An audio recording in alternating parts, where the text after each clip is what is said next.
Un magnate contrató a una profesora humilde para educar a su hijo rebelde, y lo que vio lo hizo llorar. ¿Qué puede ofrecer una profesora sencilla y sin recursos que los mejores especialistas del país no lograron enseñarle al hijo de un magnate? ¿Cuál fue el momento exacto que hizo que el corazón frío de Alejandro Fernández se resquebrajara, llevándolo a las lágrimas por primera vez en años? Antes de continuar con esta increíble historia que te emocionará, deja un comentario diciendo desde qué lugar nos estás viendo.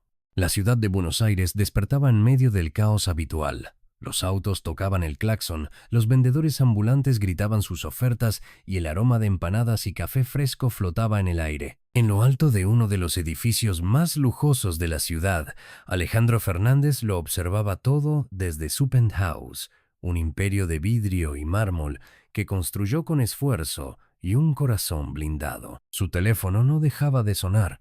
Asistentes entraban y salían de la impecable oficina. Dentro, contratos millonarios esperaban su firma, pero nada de eso le preocupaba tanto como el problema que parecía no tener solución. Su hijo, Diego Fernández, de apenas 11 años, ya había sido expulsado de todas las escuelas de prestigio de la ciudad.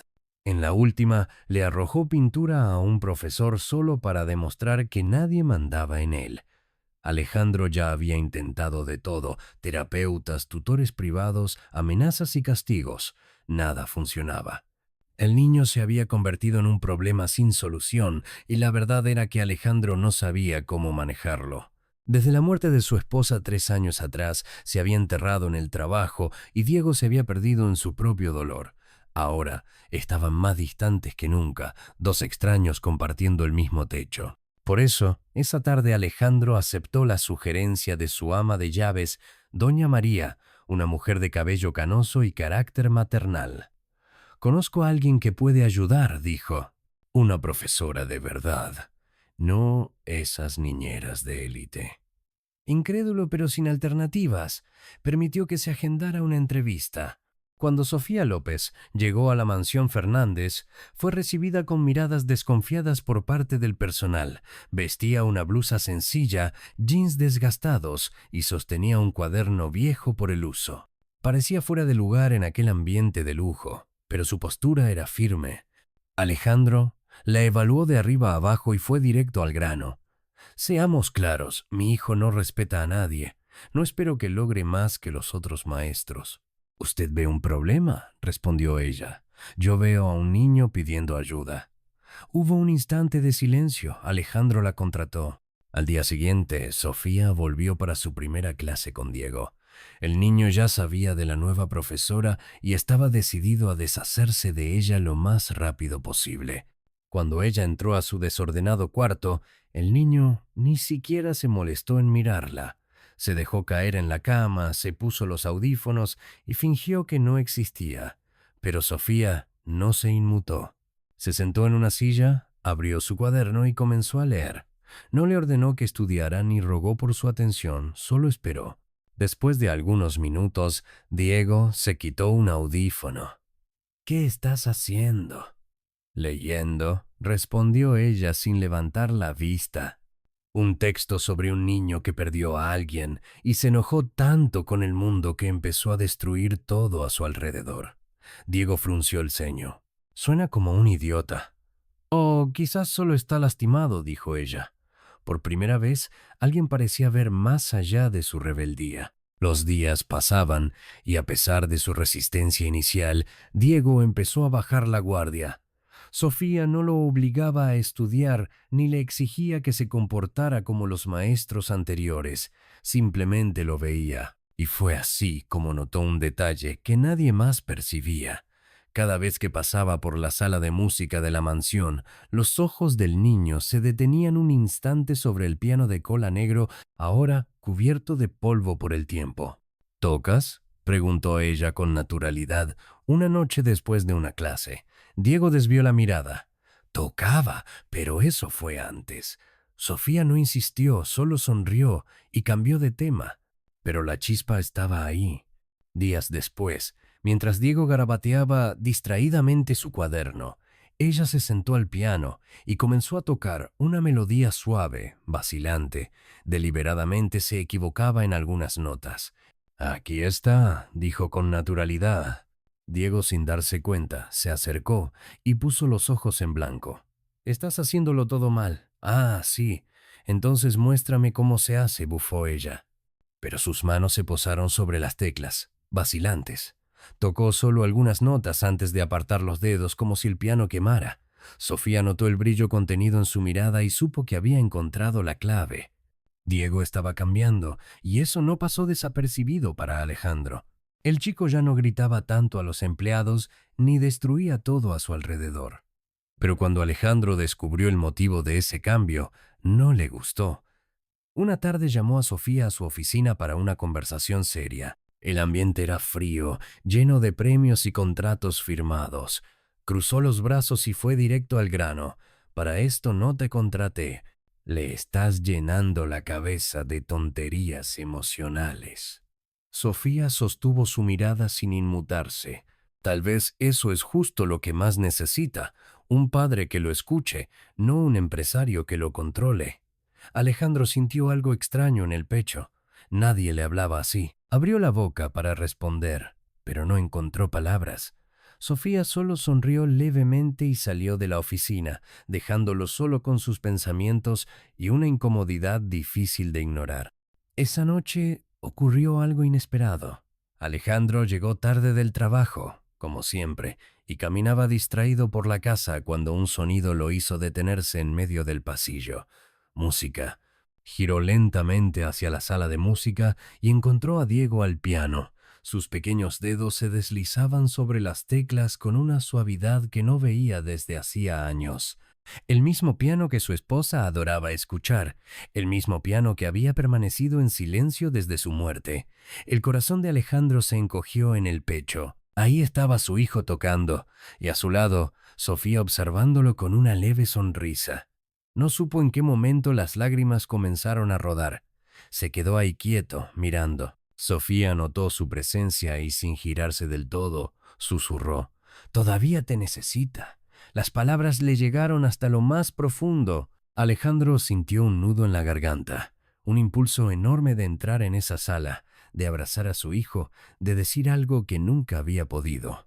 Pero aún no sabía cómo, así que solo se quedó ahí, absorbiendo el momento, dejando que su máscara de frialdad comenzara a resquebrajarse. Los días siguientes fueron distintos. Sin darse cuenta, Alejandro empezó a observar más, pasaba más tiempo en casa, asistía a algunas clases, notaba la risa de Diego, la forma en que el niño se volvía más ligero, pero más que eso, empezó a notar a Sofía, su paciencia, su dulzura, su fortaleza.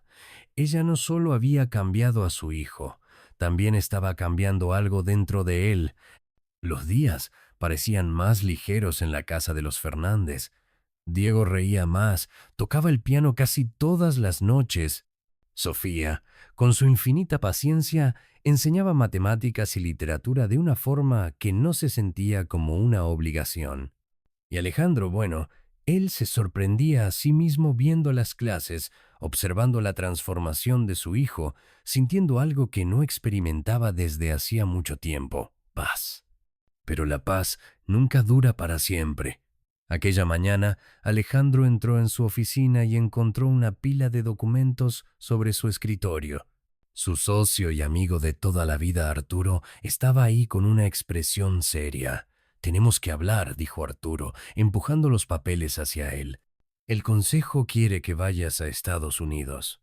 Un nuevo proyecto, una gran expansión. Serías el encargado, pero tienes que irte de inmediato y sin fecha de regreso». Alejandro sintió el peso de esas palabras. Era la oportunidad que cualquier empresario mataría por tener, pero ¿a qué costo? Miró hacia la puerta entreabierta y al fondo vio a Diego tocando el piano en la sala de música. El niño era feliz por primera vez en mucho tiempo, realmente feliz. Ese mismo día, Sofía recibió una noticia que también lo cambiaría todo. Una prestigiosa escuela en Córdoba quería contratarla. Mejor salario, grupos más pequeños, una oportunidad que jamás imaginó tener. Pero eso significaba irse. Diego lo notó antes de que alguien pudiera decírselo. Ya no era el niño que ignoraba todo. Veía, sentía, entendía. Y cuando se dio cuenta de que las dos personas que más le importaban estaban a punto de desaparecer, la ira lo golpeó como un huracán. Esa noche arrojó su cuaderno contra la pared y gritó: ¿Por qué las personas siempre se van? Sofía intentó acercarse, pero él retrocedió. Sus ojos estaban llenos de lágrimas. Alejandro tragó saliva, sintiendo un nudo en el pecho. «Nunca quise lastimarte, hijo», murmuró, y su voz se quebró al final. Diego rió, pero sin alegría. «Pero lo hiciste toda la vida». Alejandro cerró los ojos, sintiendo el peso de cada error, cada ausencia, cada vez que puso los negocios por encima de lo que realmente importaba. Sofía dio un paso adelante, su voz suave pero firme. «Entonces deja de huir y lucha por lo que realmente importa». Las palabras quedaron en el aire flotando como una verdad ineludible. Alejandro sintió un nudo en la garganta. Durante años había huido, se había enterrado en el trabajo, había levantado barreras, evitado los sentimientos. Pero ahora tenía una elección. A la mañana siguiente, Alejandro se sentó en la mesa de reuniones con los directores de la empresa. El ambiente era austero, cargado de expectativas. Arturo sonrió, esperando la confirmación. Pero Alejandro se puso de pie, acomodó su saco y dijo con voz firme: «Mi lugar está al lado de mi hijo». La sala quedó en silencio. Arturo frunció el ceño. «Alejandro, ¿tienes idea de lo que estás diciendo?», respiró hondo. Por primera vez no había duda. «Sí, renuncio al proyecto». El asombro se reflejó en los rostros de los ejecutivos, pero a Alejandro no le importaba. Por primera vez eligió lo único que realmente valía la pena. El sol aún no había salido cuando Alejandro tomó las llaves del coche y salió apresurado. Sofía se iría esa mañana a Córdoba, y él no podía dejar que eso sucediera sin decir lo que necesitaba, sin decir lo que sentía. Con cada semáforo en rojo, con cada curva cerrada, su corazón latía más rápido. Cuando finalmente llegó a la pequeña casa donde vivía Sofía, la vio en la acera cerrando la cajuela de un taxi. «Sofía», la llamó, bajando del coche antes de apagarlo. Ella se giró sorprendida. Sus miradas se encontraron y Alejandro sintió que si no hablaba ahora, jamás tendría otra oportunidad. «Me enseñaste a ser padre», comenzó con la voz ronca por la emoción, «y te lo agradezco, pero no puedo dejar que te vayas sin decirte que quiero ser más que eso en tu vida». Sofía parpadeó varias veces, procesando sus palabras. Alejandro Fernández, el hombre frío y pragmático que había conocido meses atrás, estaba ahí, vulnerable. No había arrogancia ni control, solo sinceridad. Una sonrisa nació en su rostro y algo dentro de él se calmó. Sofía no necesitaba decir nada. Su mirada lo decía todo. Meses después, el teatro estaba lleno. El murmullo del público llenaba el espacio, pero Alejandro solo podía escuchar su propio corazón. Diego estaba en el escenario, frente al piano de cola, con los dedos temblando ligeramente sobre las teclas. En el público, Alejandro y Sofía estaban juntos, expectantes. Entonces, las primeras notas llenaron el ambiente. La melodía era dulce, melancólica y familiar, la canción favorita de su madre. Alejandro sintió los ojos arder. Sofía, a su lado, puso su mano sobre la de él y la apretó suavemente. Alejandro la miró, y en ese momento no hicieron falta palabras. Habían encontrado algo que nunca supieron que buscaban, porque la mayor riqueza que un hombre puede tener es una familia unida. No olvides suscribirte aquí al canal. Eso me motiva a seguir trayendo más historias para tu vida.